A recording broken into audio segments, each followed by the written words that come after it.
new information for you right now about a school bus crash in Lehigh Acres.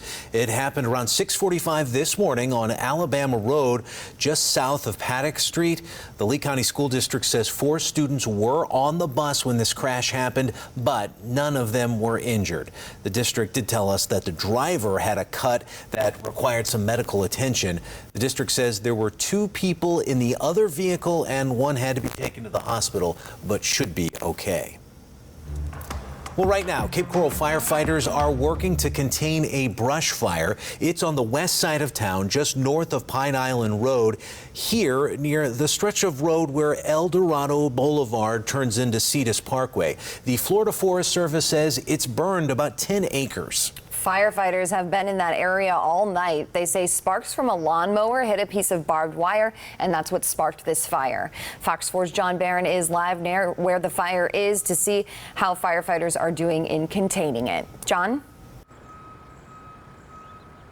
Yeah, so last check with the Cape Coral Fire Department, we learned that there's about 70% containment, and actually take a look behind me. You can see that that fog is starting to clear up a little bit more from what we showed you about an hour ago, and some of that smoke as well, but still down in the distance. You see these crews still hard at work, and like you said, we're just north of Pine Island Road here, and that fire actually broke out near an LCEC substation, and we have Cape Coral Fire Department as well as some of those units from Lee County. And according to the battalion chief, the most difficult part of this fire was actually just getting to it.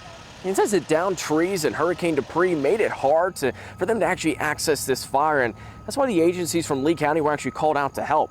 Now, the crews are fighting this fire on the intersection between Dorado Blvd and Cetus Parkway, like you just said.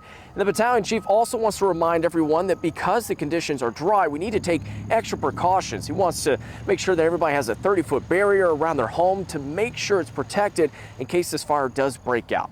Now, he says to use extra caution when we're using things like fire pits and grills, also riding ATVs, and even when we're starting a parked car on the grass. These are all things that we need to make sure that we're taking extra precautions and extra steps to make sure that we're keeping everybody safe. Now, we'll continue to update you throughout the morning as we continue to learn more about the containment as well as how crews are doing out here this morning. We'll continue to update you on air and online at fox4now.com. For now, live here in Cape Coral, John Barron, Fox 4. And of course, we have team coverage of this fire that's burning in Cape Coral this morning. Yeah, so let's bring in Fox 4 certified meteorologist Trent Eric to talk about the weather conditions, how they may impact the fire. Trent, I know it's been dry outside, but it is humid this morning. We're seeing that fog. So what's going on with fire conditions? Believe it or not, that humidity and fog actually helps the fire danger index. So the forecast here couldn't get much better for Collier, Lee, Charlotte, and Sarasota County. It's been low for the last couple of days and continues that way for your Thursday. Glades, Hendry, and DeSoto are at moderate. And as far as the winds today, they're not going to be very high. We're looking at 5 to 10 later on this afternoon. And